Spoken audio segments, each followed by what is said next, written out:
Ideological commitment ಇದ್ದರೆ, ಸ್ಪಷ್ಟತೆ ಇದ್ದರೆ ಅವನು ರಾಜಕೀಯವಾಗಿ ಬೆಳೀಲಿಕ್ಕೆ ಸಾಧ್ಯ ಆಗ್ತದೆ. ಧ್ರುವನಾರಾಯಣ ಅವರಿಗೆ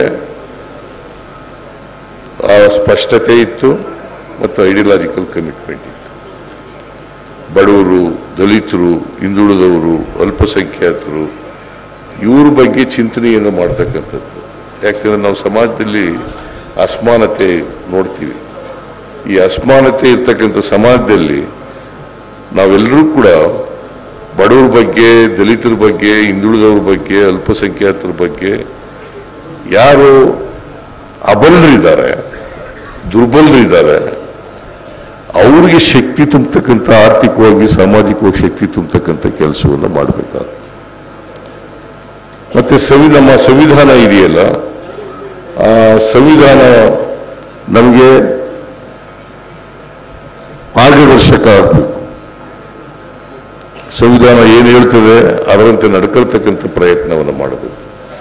ಧ್ರುವನಾರಾಯಣ ಅವರು ಬಾಬಾ ಸಾಹೇಬ್ ಅಂಬೇಡ್ಕರ್ ಅವರು ಕೊಟ್ಟಂತ ಸಂವಿಧಾನದ ಬಗ್ಗೆ ಅಪಾರವಾದಂಥ ಬದ್ಧತೆಯನ್ನ, ಕಾಳಜಿಯನ್ನ, ಗೌರವವನ್ನು ಇಟ್ಕೊಂಡಿದ್ದಂಥ ವ್ಯಕ್ತಿ. ಸೊ ಇವತ್ತು ಸಂವಿಧಾನ ಬದಲಾವಣೆ ಮಾಡಬೇಕು ಅಂತೇಳಿ ಕೆಲವರು ಮಾತುಗಳನ್ನು ಆಡ್ತಾರೆ. ಇವತ್ತು ನಾವೆಲ್ಲ ನಮ್ಮ ಅಳಿವು ಉಳಿವಿನ ಪ್ರಶ್ನೆ ಏನಪ್ಪ ಅಂತಂದ್ರೆ, ಸಂವಿಧಾನ ಉಳಿದ್ರೆ ನಾವೆಲ್ಲ ಉಳಿತೀವಿ, ಸಂವಿಧಾನ ಇಲ್ಲದೇ ನಾವು ಯಾರು ಉಳಿಯಲಿಕ್ಕೆ ಸಾಧ್ಯ ಇಲ್ಲ. ಇದನ್ನ ಪ್ರತಿಯೊಬ್ಬರು ಕೂಡ ಅರ್ಥ ಮಾಡ್ಕೋಬೇಕಾಗ್ತದೆ. ಸೊ ಪ್ರತಿಯೊಬ್ಬ ರಾಜಕಾರಣಿನೂ ಕೂಡ ಬದ್ಧತೆಯನ್ನು ಬೆಳೆಸ್ಕೊಳ್ತಕ್ಕಂಥ ಕೆಲಸವನ್ನು ಮಾಡಬೇಕು. ಧ್ರುವನಾರಾಯಣ ಅವರು ಆ ಬದ್ಧತೆಯನ್ನ ಸಂವಿಧಾನದ ಬಗ್ಗೆ ಬೆಳೆಸ್ಕೊಂಡಿದ್ರು ಅಂತಕ್ಕಂಥದ್ದನ್ನ ಈ ಸಂದರ್ಭದಲ್ಲಿ ಹೇಳಿ ಮತ್ತೊಮ್ಮೆ ಅವರ ಆತ್ಮಕ್ಕೆ ಶಾಂತಿ ದೊರಕಲಿ. ಐಡಿಯಾಲಜಿಕಲ್ ಕಮಿಟ್ಮೆಂಟ್ ಇರಬೇಕು. ಐಡಿಯಾಲಜಿಕಲ್ ಕಮಿಟ್ಮೆಂಟ್ ಇದ್ದರೆ, ಸ್ಪಷ್ಟತೆ ಇದ್ದರೆ ಅವನು ರಾಜಕೀಯವಾಗಿ ಬೆಳೀಲಿಕ್ಕೆ ಸಾಧ್ಯ ಆಗ್ತದೆ. ಧ್ರುವನಾರಾಯಣ ಅವರಿಗೆ ಆ ಸ್ಪಷ್ಟತೆ ಇತ್ತು ಮತ್ತು ಐಡಿಯಾಲಜಿಕಲ್ ಕಮಿಟ್ಮೆಂಟ್ ಇತ್ತು. ಬಡವರು, ದಲಿತರು, ಹಿಂದುಳಿದವರು, ಅಲ್ಪಸಂಖ್ಯಾತರು ಇವ್ರ ಬಗ್ಗೆ ಚಿಂತನೆಯನ್ನು ಮಾಡ್ತಕ್ಕಂಥದ್ದು. ಯಾಕಂದರೆ ನಾವು ಸಮಾಜದಲ್ಲಿ ಅಸಮಾನತೆ ನೋಡ್ತೀವಿ.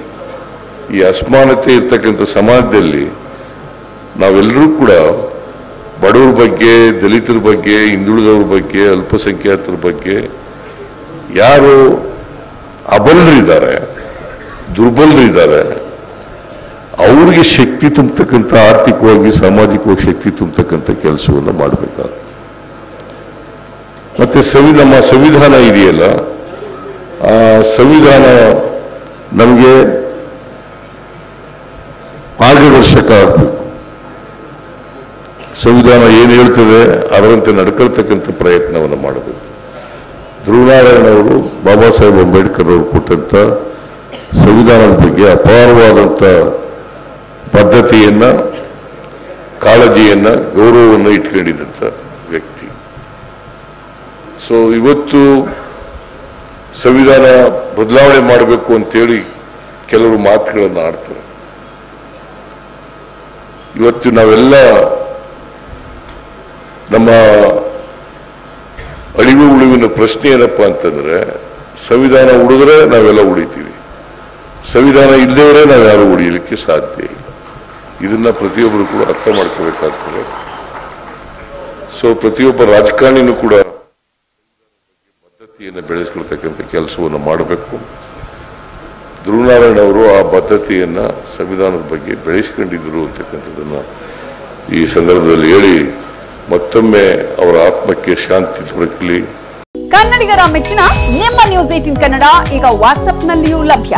ಕರ್ನಾಟಕ ಮತ್ತು ದೇಶ ವಿದೇಶದ 360 ಡಿಗ್ರಿ ಸುದ್ದಿ ವಿವರವನ್ನ ನೀವು ನಿಮ್ಮ ಕೈ ಬೆರಳುಗಳಲ್ಲಿಯೇ ಪಡೆಯೋದಿಕ್ಕೆ ಈ QR ಕೋಡ್ ಅನ್ನು ಸ್ಕ್ಯಾನ್ ಮಾಡಿ.